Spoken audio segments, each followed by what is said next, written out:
coming. Hey, what's this? Oh, sorry. Oh, right, now fancy. Right, the buttons are on. Did anyone hear that before? No. Unbelievable. Well, they did on. They did on that, but they've not on that. So let's start You've again. done this before. I'm an amateur. I've only been doing it for a few years. Right, morning. Good morning. Good morning. Good morning. Good morning. Good morning. Sorry. Here we are. We're here. Good morning, Paddy. Thanks for coming What a in. start. Do you know what? I've just had a walk round the market there, because people might be watching, so we're in Bolton at the minute. And I parked my car up outside, and I've not been on that car park for a while. Went to the machine. Now it says you can put 3 numbers in, and sometimes not all reg plates have 3 numbers on. It could be letters or anything else or all that carry on. So that was the first obstacle. But then I put in the money and it wouldn't accept my money. This is purely my fault. I don't know if you've done this. No, look at that. Old pound coins. Old pound coins. I've got £4 in my pocket. They're not even. You can't even use them anymore. That's how long they've been in my pocket. And I pulled up and I thought, oh, I'll swap you then. here we go. I've got bank. And I was just getting ready to have a bit of a find someone going, can you tell me what's up with these machines? And I'm like, oh God. So I'll probably put them, because you can still put them in the bank. You can put it in the bank. Right, okay, then say it then. Oh. Yeah. Hey, Yeah. £4 in. Yeah. Oh, For fancy. charity. For charity, sorry, for charity. Charity. I'm £4 heavier. Okay, I wish I could put £4 on in a day. So Paddy. when I go out and I've got a ticket on my car, I'm using this as evidence in court. So this could be part of a legal case. But you know, it's just I'm just covering all bases. Morning. Morning. Morning. Good morning. Do you know, it's always morning in my world, Paddy. Do you know what I love as well? It's great to be here with you, because there's loads to talk about, and I'll ask you loads of things as well, because obviously you're a legend in the town, and I know what you've done within martial arts and everything else. Keep telling you But this, leg end. I come in, this is his research. Look at that. My name. That's it. Like page. That's all we need. That's all we need. That's all we need. It's all in here. It's all in here. Actually, there's a story behind this, Paddy. I've actually left the pad. I've got 2 of these pads, Paddy, and the pad I'm supposed to be doing is in my car with all the stuff on it. This is a good start. It's not a good This start. is a good start. And I've been here an hour. I could have gone out to the car 10 times. I had sorry. a bacon and sausage barm outside, very nice. I'm going to get a couple. You know what I miss about coming on Bolton Market? Custards. Oh. I love a custard. Can I ask you this, hot or cold? Oh, it's cold for me. Cold. You never had a hot one? Never in my life. Paddy, you They're don't know what always you're cold missing. out the fridge. No. When you go in a pie Yeah, shop. no, but they're made hot. I'll tell you a story. Well, I used to work at Warburton's. hang on a minute, cheesecakes are made hot as well, but you don't, they're cold, they're supposed to be eaten cold. I know they're made hot, but they have got to be baked, Sandy. But when you have it, the idea is to have it cold. A lot of things are made hot, but they have to cool down. All right, they're not.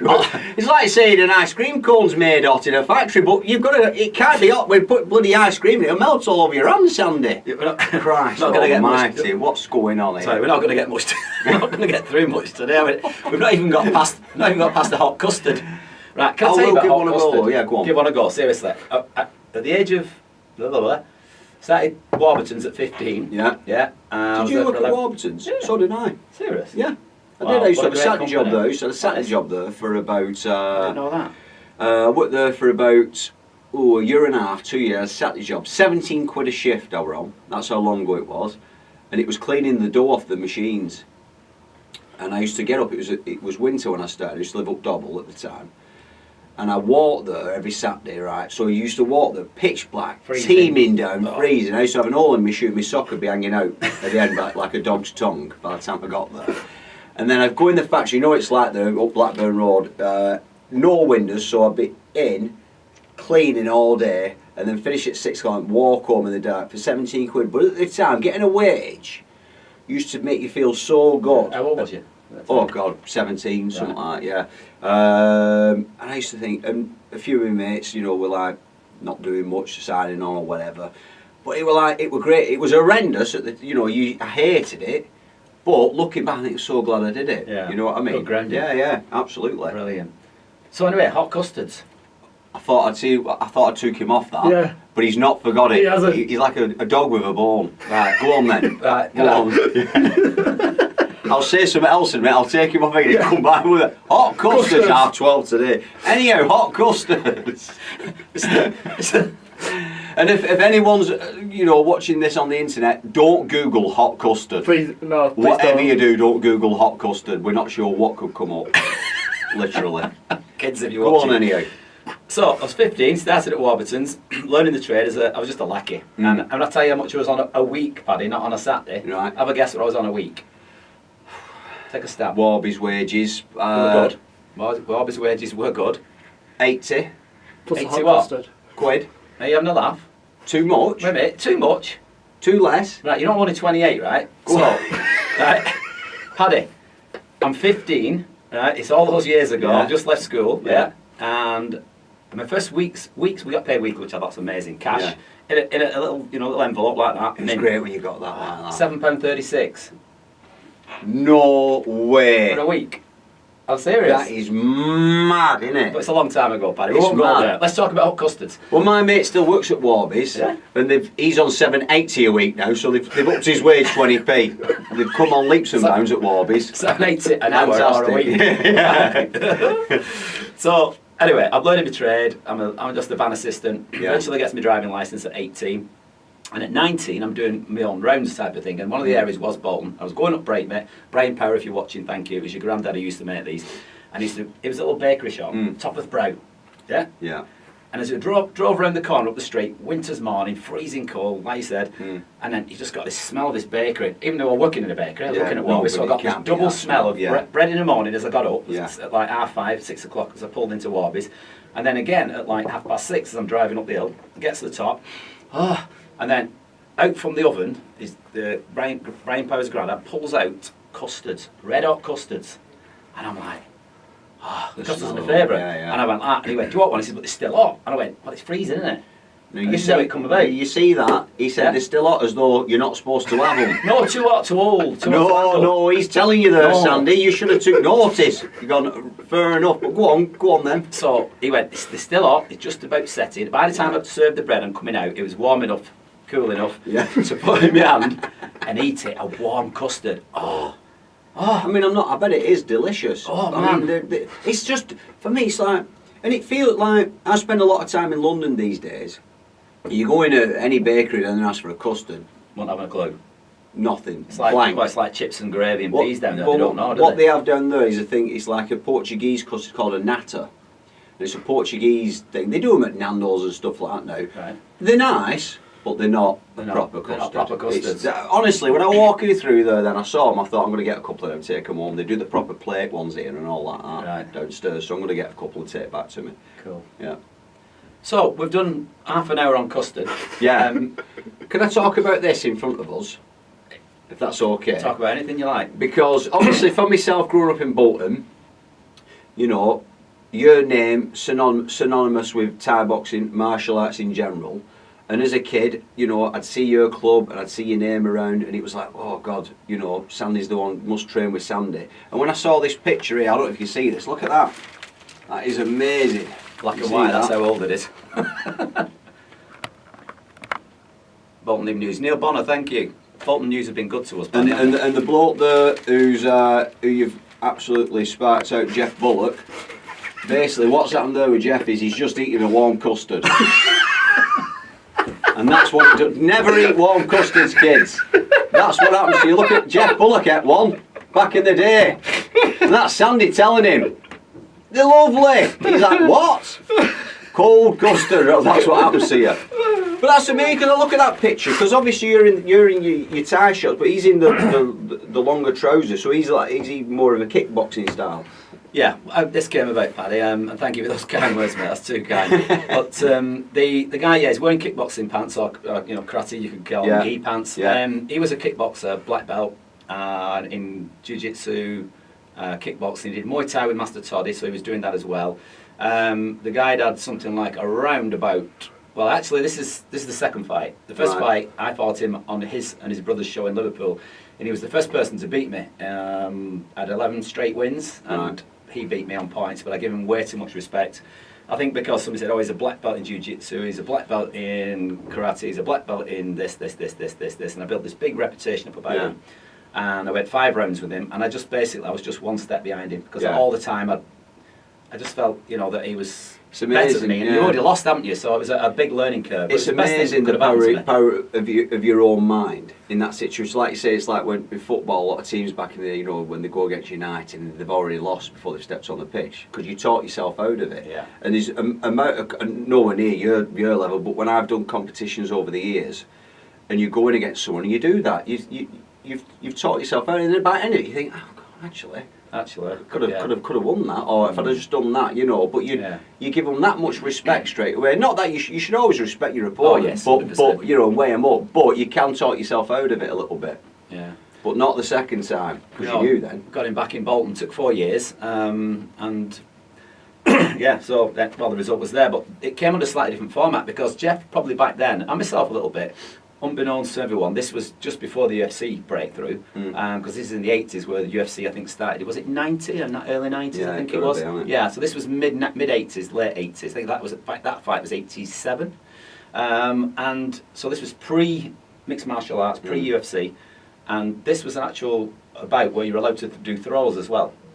No. Yeah, so you could do takedowns. So I'm fighting a black belt jiu-jitsu, black belt judo, karate guy, kickboxer, Thai boxer, who beat me the first time, and then I'm playing into his rules. I was going to say, because when you said about the jiu-jitsu especially, I thought, oh well, that wouldn't help him in there, but obviously it would have done. Yeah. So Crikey. yeah, it was interesting. But, can I ask you, you know, you say it was 4 years, so you got him back to Bolton. Yeah. In those 4 years, honestly, how many days went by where you didn't think about that loss? There was never a day. I know it does, doesn't it? It's just it drives me mad. Like even now, at my age and what I've accomplished and everything else, I can think back to being 21-year-old in a competition in Wigan, say, just an inter-club one or anything, and I'll think, even now, you know, there could have been 30 people in the room watching, like, why did I not do that? Why did I not sweep his leg? Why did I not do a back fist? You know what I mean? It's just in you, innit? I think it's with every single competitor. I think that in all sports, obviously with martial arts, we'll touch on that today, Paddy, because, you know, that's how I first met you, which was up at Horwich Leisure Centre. Yeah. Because that's where this was at Bolton Sports Centre, Silver Well Street, if you remember back in the day. Yeah, of course, I remember. I used to train. So I first started doing. The first martial art I ever did was Shaolin Kung Fu, and it was at Silver Well Street. Yeah, because it was the combat room upstairs, wasn't it? That's right. Had 7 days a week, so it really was. Again, it was the mixed martial arts pre, wasn't it? It was already happening. Silver Well Street for me was like a bit of a martial arts mecca. It all went on there.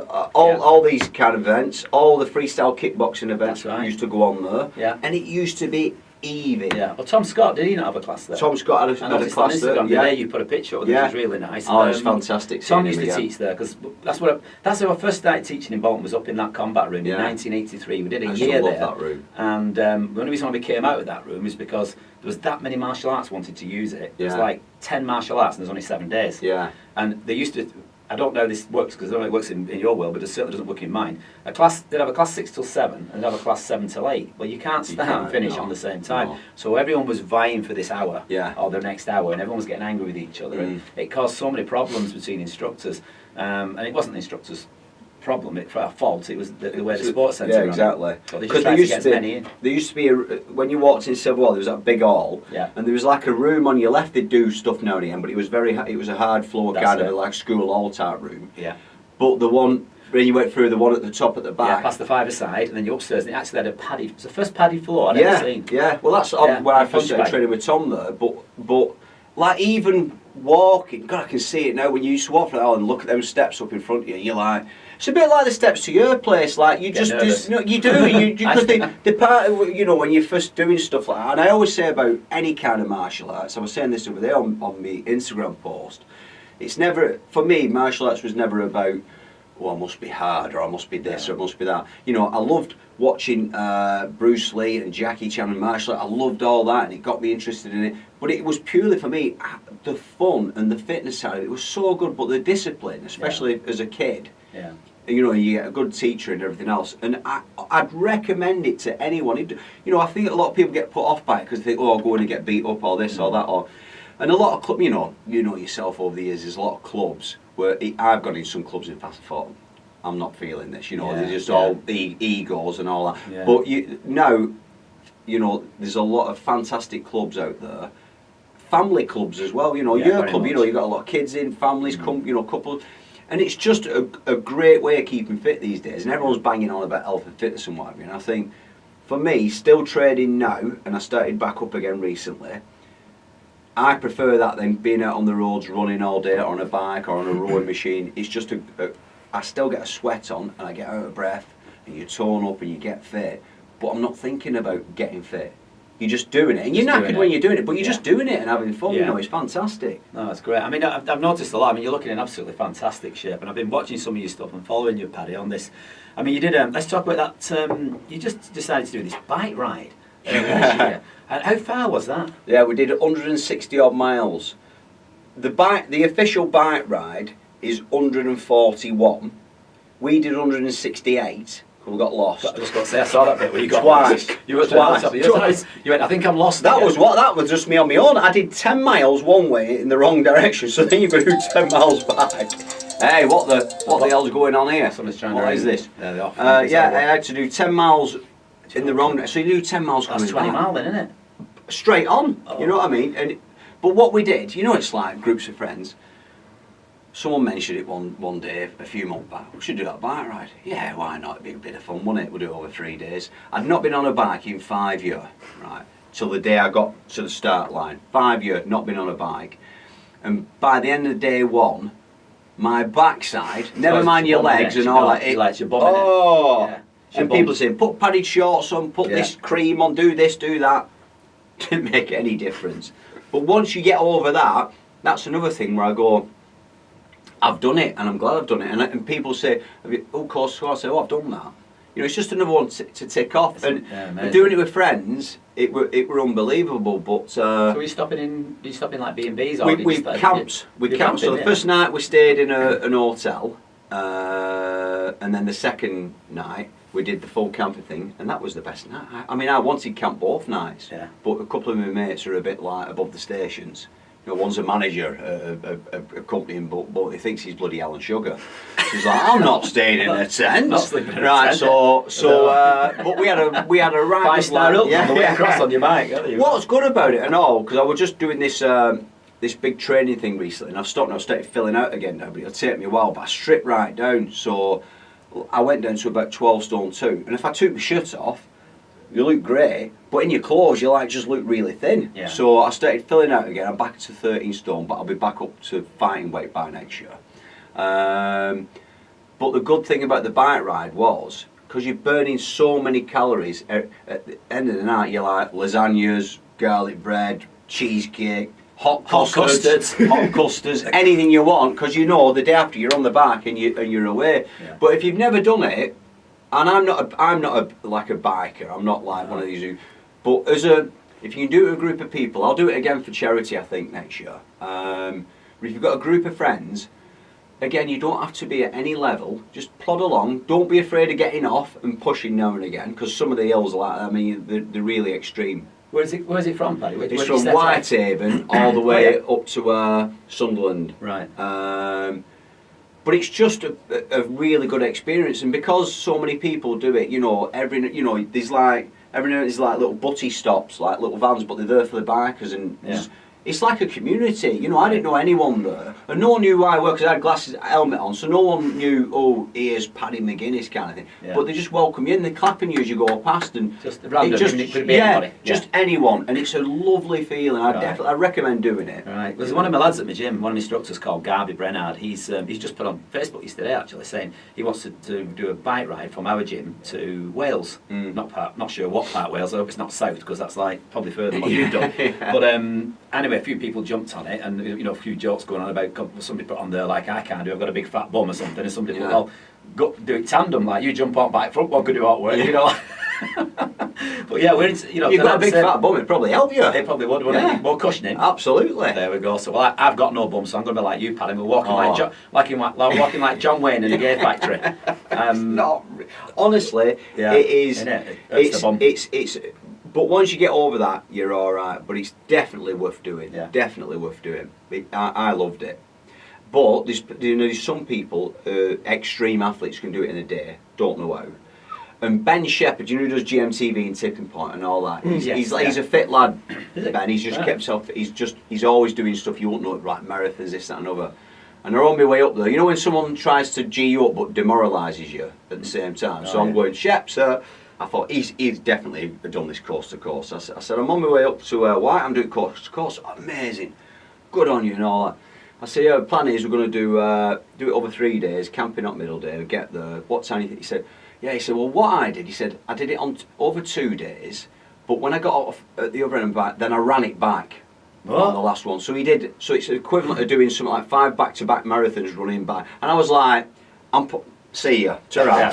Have a hot custard. Have a day off, Jeff. Have a day off. Have a hot custard. You know what I mean? It's like, but for me, I was just glad I did it, you know. And it's not, and you know, I'm 45, and you know it is. I'd not, like I said, I've not been on bike for 5 years. I did it, and I was going past younger lads and this, that. And I'm like, I think if you've got it in your head to do it, you'll do it. Yeah. You know, it's like anything else. What inspired you to do this? Because you said you wanted a charity thing. It was just literally, one of the lads mentioned it, as you do one night, sat in a boozer or wherever we were. I've got a group of lads who I've been mates with right from school, and we do stuff every year. But it's funny, as the years go on, you kind of start doing all these things, and then it goes towards like golf. Let's do a golf trip, you know. A golf trip. Let's do a walk, you know. And then one of the lads, we must have had like that midlife crisis thing. We can do that. And we went, yeah, we'll do it. And that's a bit come about, but again, I think if we really properly train for it, probably would be able to do it in 2 days. Yeah. You'd have to be really pushing it. Right. It's hard work. It's hard work. Some of those hills, like they literally are like that. Day 2's the worst. It's a 3,000 foot climb. Wow. But you're never off an hill. So whether it's like that, or like that, or like that, you're always uphill. Always. So where's the downhill? As you get to the last day, sort of coming down into Sunderland, is a few downhills or flat. Listen, a flat road's a godsend on day 3. It feels like a downhill. Yeah, even a slight hill's a godsend on day 3, but day 2 is an absolute killer. Absolute killer. But we've done it, that's the main thing. Good on you. Jumping back, Paddy, to how old was you when you started martial arts? Oh, well, that Shaolin Kung Fu. I'd hazard a guess at 8. Was you? Yeah, was that? yeah. Wow. Fantastic. And like I was saying before, you know, you sort of watch films, and I remember like watching a film at the time, Cannonball Run. Do you remember Burt Reynolds? Yeah. And I loved that film as a kid. It was brilliant, funny, and great cars. But Jackie Chan's in it. Oh, yeah, and he gets out the car and he beats up a load of bikers in a bar, you know. Yeah. And I remember as a kid, sort of going, wow, what's he jumping up, split kicks, this, that, and like, what is this? I love some of that. Yeah, and then Bolton Evening News, you know, all the clubs used to advertise in the back and what have you, and saw this one, Silver Wall Street, and went down, and I loved it, you know, and I kind of got the bug for martial arts in general. And then right from the age of 8, I've always done something. Whether it's Aikido, kickboxing, karate, Queensbury boxing, Kung Fu, Jiu-Jitsu. I've always done, never to any great level, but I've always done something because I just like it, you know. The trickiest one I found was the Jiu-Jitsu. Yeah. Because specialist BJJ they do now. I tried that again a few weeks ago, and it's so alien to me that it frustrates me.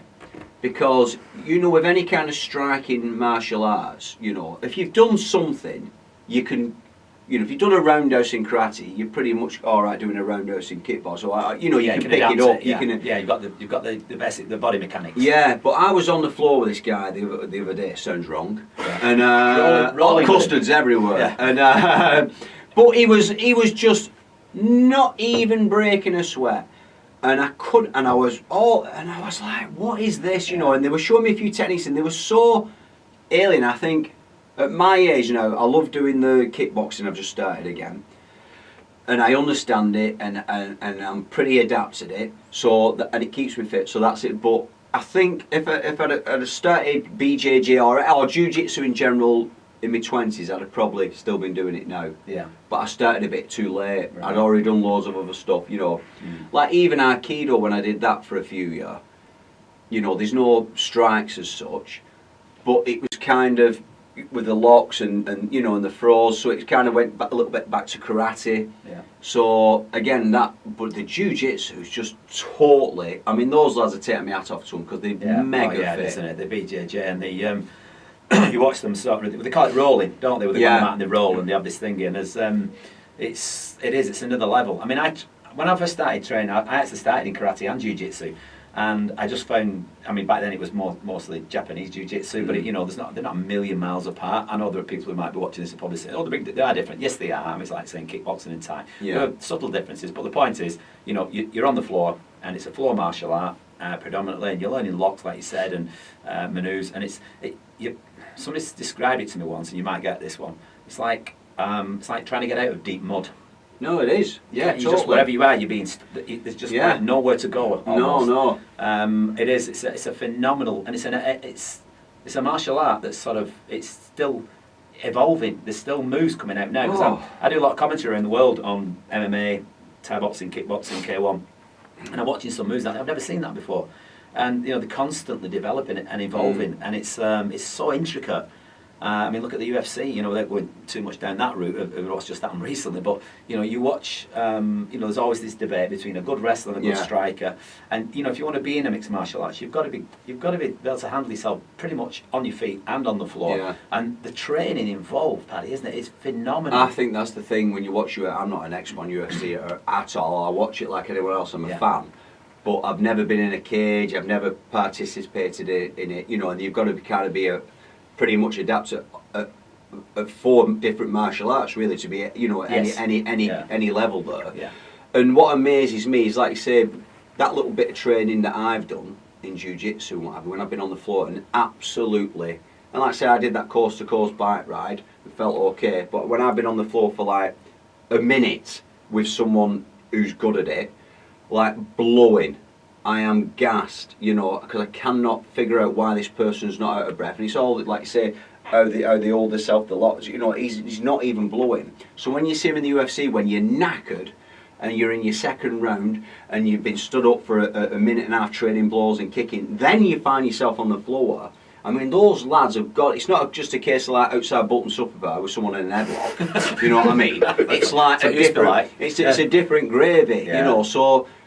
The respect I have for them lads doing that, and we all know what's happened recently, and that'll be what it'll be. Yeah. And it needs to be stopped, because what you don't want is for it to become a sport where it's a bad influence on children. You know what I mean? Yes. Because everyone loves it, and listen, boxing's the same. We all have good guys and bad guys, and it's like old-fashioned Saturday afternoon wrestling. Yeah. There's always going to be a goodie, there's always going to be a baddie, and that's part of it. But that kind of thing needs to be nipped in the bud. But again, as athletes, I take my hat off to those lads, because it is unbelievable, the level of skill and fitness. Yeah. The just jump into what I was saying, when I first met you, Paddy, was up at Horwich Leisure Centre.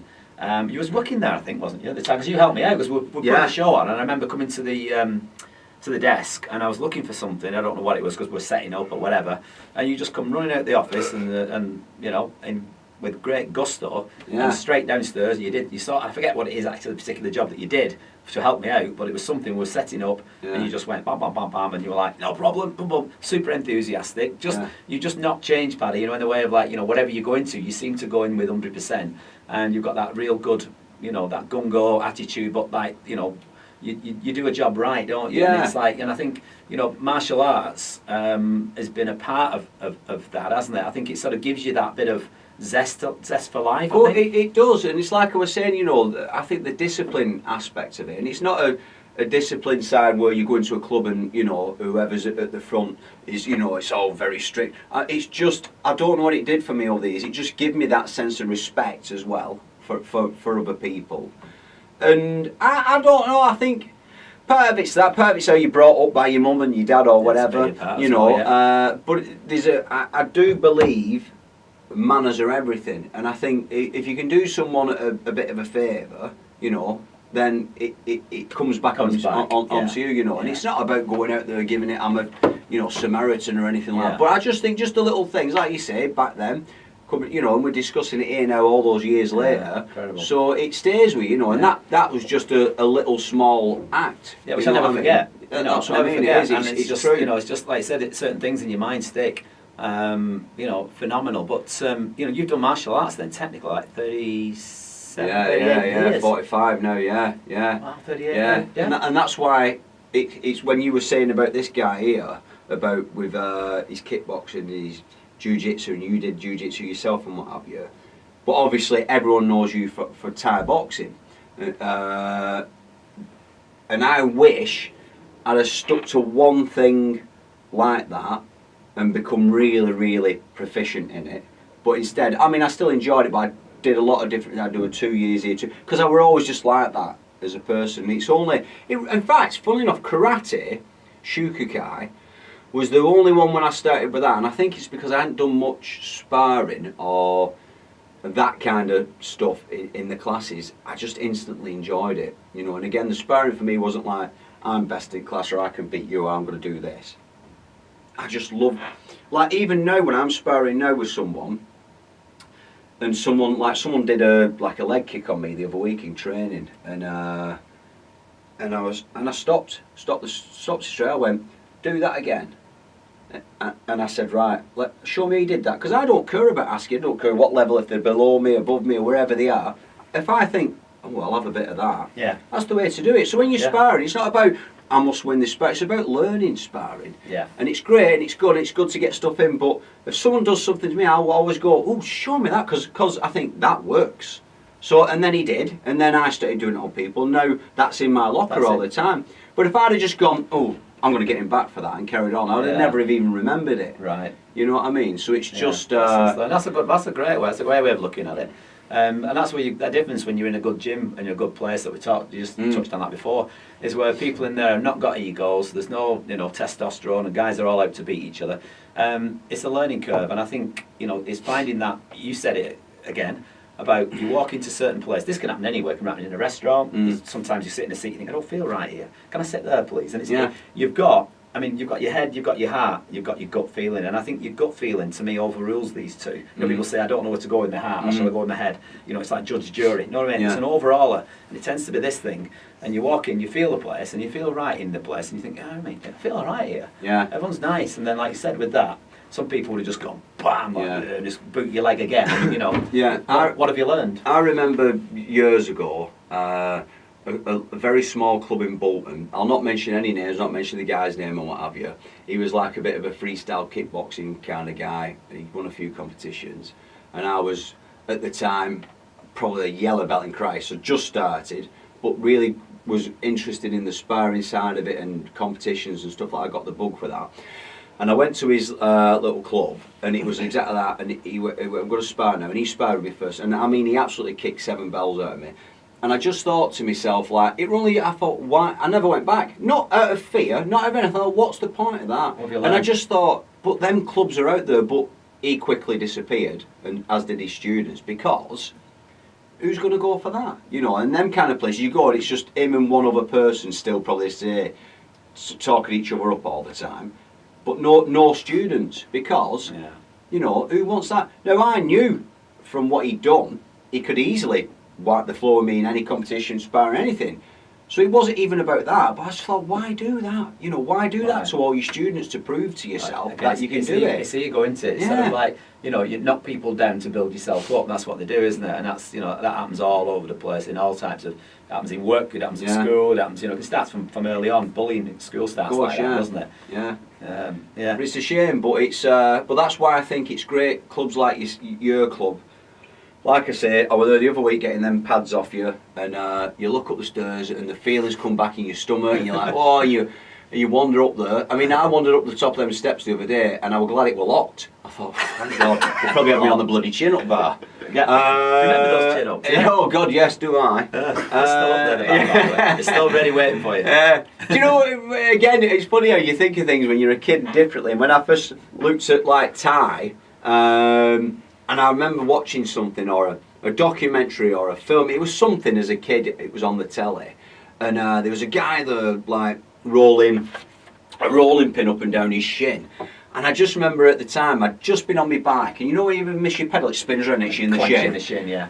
And the agging in that, and I watched him doing that, and I went, I'm not doing that. I'm not doing that. And it was funny, innit? Because that's like stopped me doing it earlier. Because I was like, whoa. And then you see them, and like, you know, when it's shin against shin, and you're like, oh, even now it makes my teeth stand on end. But it's funny as a kid, I was like, I'm swerving that. I'm swerving that. And it's surprising, I mean, it went, you know, because obviously it's been around a long time in this country. And it started in '77. And I remember a lot of people, because obviously there's so much martial arts around there, as you know, as we just talked about before with Silverwell Street. You know, dozens and dozens of martial arts, judo, karate, there's 10 to 100 styles of karate, taekwondo, kung fu, blah blah, Wing Chun, the list is endless.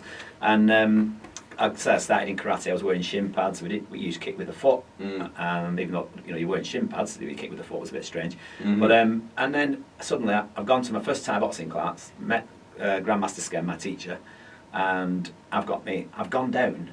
I've gone down in my karate suit, so my karate bottoms and my karate thing, and my brown belt. There's a brown belt in jiu-jitsu and karate. And my first class, and of course I'm stood in a long stance, and I've got my hands down here, and never forget it, my skin just walloped me in the leg here with a shin kick. Not hard, he didn't, I mean, if he'd have kicked me properly, I'd have brought my leg. He just sort of like tapped me with his shin.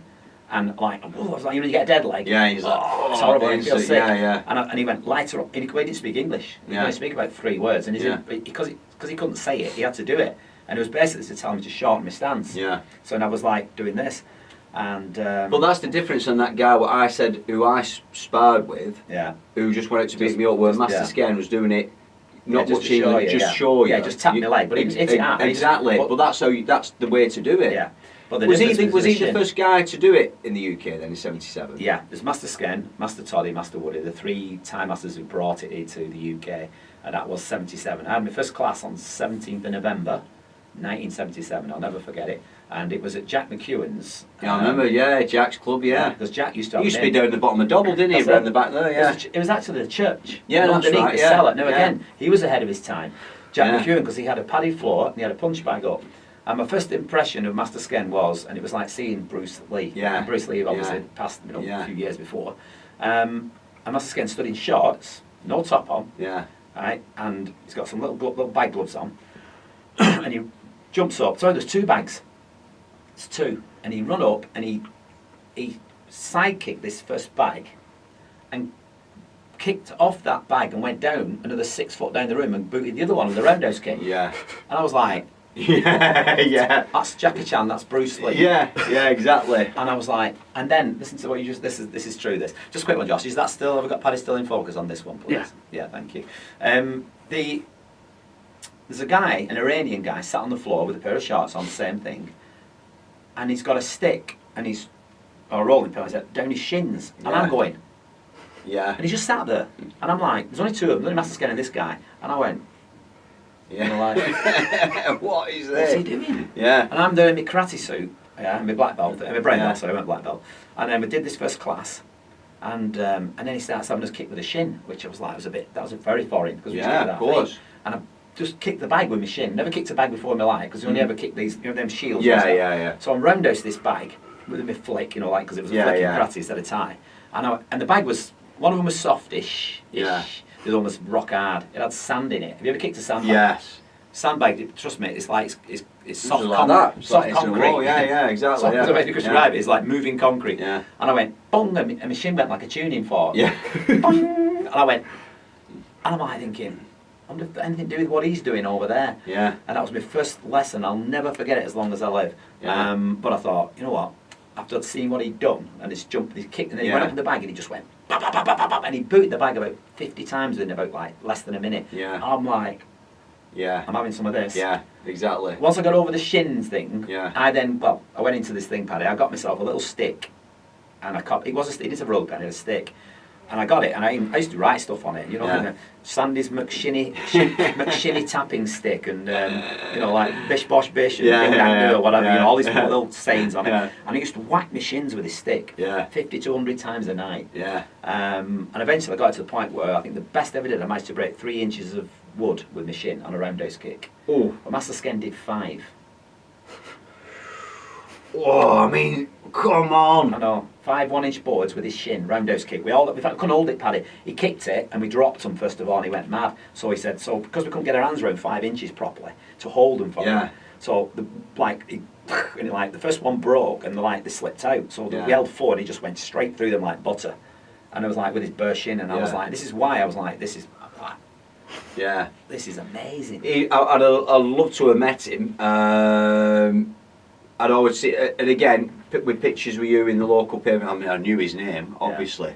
But to see, like you saying, to see that, being in a room with just him and one other guy, I mean, that is right at the start. To be a part of that, it must have been amazing. Yeah, it's interesting to see where it's, like 77 to now. I mean, we're talking, coming up to 42 years. I've seen massive amounts of change and improvements, and it's been incredible. The amount of people that's gone on to do great. I mean, do you remember Phil Nurse? Yeah. Well, Phil, one of the champions. He trained me for like 12 years. He got a red armband, which is like a black belt. Eventually opened his own club up in Radcliffe, then in Bury, and then his cousin invited him over to New York. He was going through a bit of a rocky patch with his missus, and he went for a holiday there, and he did he did a training session out there for somebody, and people were just like blown away because Muay Thai in America was never big. It's still, it's just now sort of getting bigger. But the guy said, come back and do us a couple of seminars, over here where the guys are, the kickboxing mad in America, and wrestling, hence where UFC come from. But he went up with her, Phil, and he went back again. This time he did went away for 3 weeks, and he just kept doing this progressively over a few years, to the point where he thought, you know what, I'm going to move over there. So I'm talking a good 15 years ago, Phil moved, and he opened the first authentic Muay Thai gym in New York. It's now the biggest and the best.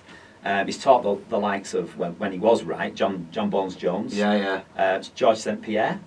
Wow. There are 2 of Phil's on his CV of teaching Muay Thai, obviously. Yeah. And Phil Bolton lad, and he's just gone on and he started at my gym, and he's still like you, as humble and as polite and as respectful, and he's got that martial art discipline, but he's got so much, he's got he's just incredible. And you look at people where they've come from, how they've done and what they've gone on to do. And Bolton has been, people say, what are you doing in Bolton? I say, well, Bolton's been great to me. Bolton people have been amazing. I mean, I don't have to, I'm trying. I kind of have to sell it to you, don't I, Paddy? You're a Bolton lad, and you've done the things you've done. Just a quick one. Talking about a word here, self-belief. Paddy, we've touched on a couple of these things. At what point? How did you get into your industry? Because that's something I don't know. I've never. That was a long time ago. Peter was on a comedy club in Manchester called the Frog and Bucket, which was you did open spots and stuff like that, and I went with him and watched him on stage along with a few others, and before he said, I'll just get me money, I went, alright, and he got 40 quid. And I remember sitting there thinking, well, I'll be 17 quid Saturdays and all that kind of stuff. I'm like, £40? 5 minutes on stage, chatting, and it was literally like, I'm going to give that a go. You know what I mean? And I'd always had the ability to sort of, wherever I worked or wherever I were with a group of lads or whatever, I could always get a laugh. You know what I mean? So I knew I could do that. I mean, it's a different gravy on stage. It is a skill. You've got to kind of hone. But I did a thing called the Newcastle Brown Ale Circuit. It was all the student universities and what have you. And I think it was Leicester or Lancaster. It began with L. And, the guy who was the compere, I finished, and he said, I think he actually called me Patrick McGuinness at the time. He went, Patrick McGuinness, he claims it's his first time, as though I were a bit of a ringer. And I thought, well, if he's saying that, and he was a known stand-up at the time, I thought, there's something in this. So it was purely a financial thing. I never had any yearning to be on stage or be on telly or anything, ever. I was kind of happy-go-lucky, really. So that's how it started, and doing little bits of that. And then obviously Peter did a thing called The Services, which was a pilot he did years ago for Channel 4. And I did a little bit in that, not paid. And then that Peter Kay thing came along, and we did The Club, which went on to be the precursor to Phoenix Nights.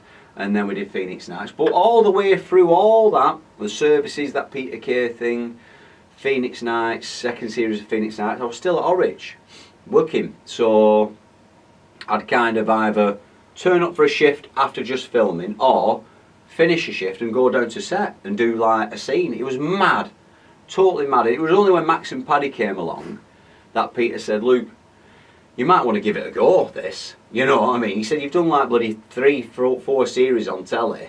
You know, but again, I think it's just, I don't know if it's a Bolton mentality or a working class kind of mentality or how you brought up, but I always, as long as I got a wage, I were happy, you know, and you're always taught to work and earn money. And I always found work, because people used to say, "Man, there's no work." They were. It's just that people didn't want to probably do them jobs. I mean, some of the jobs I've done over the years are horrible, horrendous jobs, but I was working, you know. I were earning a wage, so to go into an industry where you're not getting paid unless you're working terrified me, you know, because I was working for the council. I was up at Orwich Leisure Centre, so you get holiday pay and, more importantly, sick pay for the odd day you had off. So to go from a safety net to nothing, Yeah. it's very similar really to you, what you do, because you have a club there. And that's based on people coming through your door. Yeah, You know, if no one comes through your door, Yeah. you're not getting paid. You've got a mortgage and bills like everyone else. So you're in a job where if you're not working, or you're not, so you have in my job, you have to sort of go out. You can't just sit back waiting for the phone to ring. "Oh, we've got a part for you. We've got this. We've got that." So I took the mentality I had from working and everything else into that TV world, and just kept. So when I first started off, you know, after Max and Paddy, I used to write for a local radio DJ in Manchester who used to write stories from, and he'd read them out on air as though it were his words. So I'd do all that, and I'd do writing for other radio stations, then I'd do bits of telling, I'd go on a guest, and I'd be on like 8 out of 10 cats, and I was always doing something. I'd do tours, and then I'd do like, I'd just turn me on to anything. I'd give it a go. I didn't care what anyone said, because I used to think, I'm earning, you know, and that were me. And thankfully, touch wood, it's been good to me, and you sort of start slowing down as you get older, and you start looking at things differently. But again, I'll still always have that same work ethic in my head. I'll always have that where I'm like, drive. Exactly. Otherwise, there's only so much will come to you. You know, it's like you in your club. That'll be fine. Everyone knows it. But if you're not out there, and if you're not advertising, you're not. You know, eventually that footfall stops. No matter what you do, no matter what job. You've got to keep putting yourself out there. Of course you do. Of course you do. Yeah. And keep yourself in people's minds. Yeah. And that's what I It's did. interesting what you say there, Paddy. 'Cause I mean, somebody said to me, "Sandy, you're always advertising." I go out at daft o'clock in the night and put a poster up or a banner or something, and I'm giving out cards every 2 seconds to people. Somebody stops me, bum bum bum, and never ever stop. Somebody said, "We ever retire you?" Sandy, I went, "No, I'm never going to retire." Yeah. Never. I'll die retiring. Yeah. And I think that work out. It's interesting what you're saying. But it's right, because you were saying about that with the advertising, because I remember, again, as a kid growing up in Bolton, literally, no matter where you were going, Orwich, wherever you were, you'd always see a Sandy Holt, Thai boxing club. But you would, you just would. It was just, but you never, it was just part of the town. Yeah. Do you know what I mean? It was like, you never used to go, "Oh, there's that club," or "there's this." You just presumed it'd be there. Yeah. It was weird, it's only just you saying that now that memory's come back to me. I was like, God blimey, yeah. But that's part of being in Bolton and being a part of the town. Yeah. You know what I mean? A sticker on every lamppost. Yeah. Yeah, no, it is. But it's true what you're saying then, because if you sit back and go, "I've got a successful club and this and that," It'll do. it Word of mouth very goes quickly. so far, doesn't it? Of course but, it does. But if you stop, people think you've stopped. And Yeah. Somebody said to me once, Paddy, and it's an interesting one. Of as much as I hate McDonald's, I hate it. I think Yeah. it's just it's made the world a worse place. But they never stop advertising. And when does Coca-Cola stop advertising? And not that we're in even anywhere. I'm not a millionth of them. Yeah. They're constantly advertising all the time. They spend millions on It's advertising to keep it at the top. The power of advertising is true story. This a guy I was at a seminar many moons ago. I was actually hosting it. It was nothing to do with me. This seminar. It was a big business thing, and it was in Geneva. And they had this guy in from America who was all about advertising, and he was giving a speech to everyone. Really interesting, charismatic bloke on stage, and he was saying about this story about this kid got lost in Disneyland, got split up from his parents, and the mum and dad were frantic trying to. This is years and years and years ago. I don't even think like CCTV were a thing back then.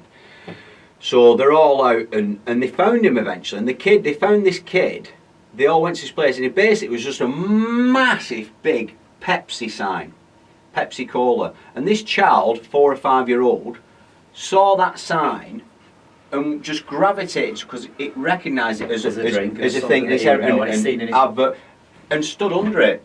And that's how they found him. And that is stripped right back the power of advertising, where that child has looked at that symbol, not a clue what bloody Pepsi is at his age. He just knew it was a thing and everyone had it.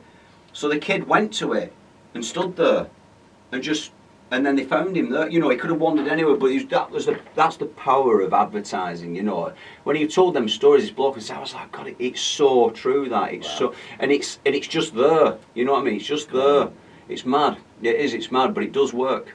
It does work. So basically, Paddy, I mean, you've worked your absolute backside. When people see you there, I'll say, you know, on a Saturday night they take me out, which has been very successful, and you know, people don't realise how hard you've worked to get to something like that. They just think, oh, he's there because he's there, and people assume these things, don't they? But you know, just some of the things you told me, I didn't even know those things. I mean, this blank page here, you know what I mean? You know, I've got enough pages to talk about how hard you've worked, Paddy, you know, and it's like, well, again, you're right about like take me out and shows I do now. You know, I've been doing it 20 years. Yeah. People don't realise that, you know. Like even when people go, "Oh, you started off with Peter Kane," I've not worked with Peter for like 17 years. Serious? Yeah, we've never done anything. Yeah, 17 years ago, Max and Paddy. Wow. So I know we're mates. We see each other, you know, all the time and everything else, and no doubt we'll do something together in the future. God knows what. But people just don't think. They don't realise. So they just, again, Pepsi. Yeah. Everyone thinks back to that, and that's what it is, and that's that. Yeah. You know. So that's the power of it all. But take me out, and all the shows I do now, and all the big things I do now, all come from 20 years. It's not. It's that where they say overnight success. It's like overnight for 20 years because you know that writing for radios, no one knew about that. You know, all these things you do to get better and better and improve. I had my own radio show and stuff. You know, I remember what is it? Radio Lancashire back in the day. Yeah. Asked if I'd do a show from, and I'm going back again now 15 years ago, no experience of working in radio or anything, and I just said to this producer at the time, I said, I'll do it. I said, can I play any song I want? They give me, this is how long ago it was, you didn't dial it in, it was a book, like a karaoke book in a bar.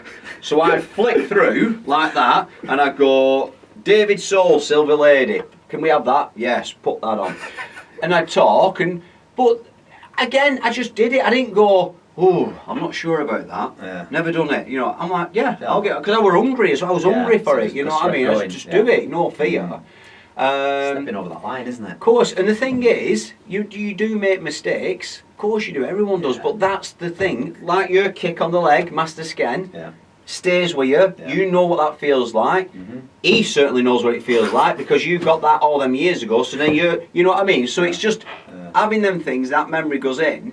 And then you go, I'll work on that and I'll become that person who does that and knows that, you know what I mean? Yeah. So that's how I've always looked at everything. And it's even now, like coming in here today, coming through the Bolton Market and everything else, I can still walk through there, I'll still sit and know people I know, I'll still chat to them and there's nothing changing. But that's what makes you the person you are, I think, you know what I mean? And Bolton's definitely that kind of place where if you walk through it giving it Charlie big time, they'll soon bring you down a peg or so, you know what I mean? Yeah, it's true. So it's just, I don't know, it's just, I think it's nice. I was talking to Peter a few weeks back about Bolton and growing up and different things and what have you, and I said, it's amazing now when you go around the town and, you know, like back streets and stuff, you go, we used to play there as a kid, used to do that, oh man, when we drew that on that wall there. But it's just great to sort of have that, you know. I live over in Cheshire now, my family are there, I moved out of Bolton in the end, and it's just, I suppose it's part of the job, but ringing the doorbell like 11 o'clock at night, constantly. And I was, and when you've got kids, and you're out working, and someone's ringing your doorbell, group of lads, 11 o'clock at night, your wife's in and you're on with the children, I rang the police, so I did all, no threats, but I'm like, it can't happen, what can you do? So we moved on, and thankfully that never happens again, but all my family is still here, all my friends are here, I'm here all the time. So that's that, you know, you just move on, but I'll never not be a Boltonian. You know what I mean? It's just that's me, 40 odd year here. You know, you're born and bred. It's just one of them things. But it's again, when I come back like today on the carpet, I put my old pound coins in, you know. But you walk round, £4. All ones he's got Paddy here. It's great. Without your glove box or the side of your thing with everything. It was in there. Yeah, I couldn't. I went, oh, I berate that. Put in the thing there. 4 gold doubloons. Yeah. Sorry, so yeah, it's just nice. Yeah. Nice to have all that. You know, it's really important to me that. Well, Paddy, you know, time we've had an hour. Can you believe that? Yeah, it flies. Where's that gone? Flies by. I knew it would. But I'll come back in again sometime. It would be amazing to have you back in. Write a few more things on your pad next time. We'll be able to do 2 hours, won't we? We'll be I'll do 20 hours if we get the right pad. I'm gutted. I had some things on there that I was asking after. I go, why did I ask Paddy that? Damn, flipping damn. I mean, you know, there's more to life than hot custards as well. Oh, yes. He's going to try one now, don't you? I'll try one. I'll put it in the microwave and I'll be texting you. Yeah, blows up. Horrendous, yeah. No, it'll be all right. Do an Instagram picture, you watch it like that. Be in the shower like that. This hot custard will appear like that into the shower and he'll go, Sam, I'm just about to try this hot custard. What the chuff? No, not happening. Is it not happening? No, I'll give it a whirl. So Yeah, I'll have to build myself up to it. Yeah. Yes, that slowly, a few degrees. What, Paddy, anything new coming up? Anything to talk about? Oh God, there's all sorts of them. I mean, I'm doing the new series of Take Me Out. When does that start? I started this year. I started in November. Yeah. And then it'll be on telly in January next year. We've got another series of Keith and Paddy Pitch Show, which is working on at the minute. We're just in talks for doing a film next year. Brilliant. Just doing that. And there's another couple of things as well. So again, like I was saying to you, it's just about never sitting back. Momentum. Always, you can't sit back and give it. That's me. You know what I mean? You've got to keep going. At any level, you've got to keep going. You know, I remember like when you see people like, what's he called, the Facebook guy? Zuckerberg. Yeah, you know, I saw a picture of him the other day, sat in Facebook's offices on the phone, and I'm like, he's got about 12 billion quid, this fella. Like, what's he doing? But he's just, for him, it's like, it's about momentum. The business and the momentum, you know, and it's just, and that's him. So if he's still turning out in the morning, what excuse have the rest of us got? You know what I mean? It's like you've just got to do it, haven't you? Yeah. And that's what it's all about. Brilliant. Well, you know what, Paddy? Like I said, I could talk to you for absolutely hours, but I know you're a busy man, you're a family man. You've given us time. I'm going to go and visit the family now because they'll be giving it. He were in Bolton, he didn't call in. That'll be it. Oh, that'll be it. That'll be it. My name will be Mud Christmas Day, so I'm going to go and do the rounds now, and then I'll get back and pick the kids up. Brilliant. Yeah. Right, thanks for giving me time Sandy, today. thank you very much, thank you, gentlemen. Yeah, and if you get any bit parts, we want me to come in and drop a leg kick in in your feature film. Can you call me? Yeah. Certainly will, yeah. You could do stunt coordinator. Yes, and I can constantly come in with hot custards, keep people going with me. My bash blog cups, my empty paper, and four. Now this is remember everyone. These have got 4 gold doubloons here, look at right? that. What Paddy tried to put in the machine, right, and it failed him. I couldn't believe it. So if he's got a parking ticket, we've got proof here. I'm glad I realised it, because if I'd have pulled him up the parking, I'd say, "What's going on here?" And he'd have gone, They're all. I'd have been like, "Oh, jeez, all right." So yeah. Never mind. Brilliant. Right. We're going to call it. It's off up double now. So it's off up double, and thank you very much for everybody tuning in and watching, and thanks for this most amazing man, Paddy, for giving up his time. Thanks for watching, everyone, and we'll see you on the next Sandy's Bash Blog podcast. See you next time. Ciao.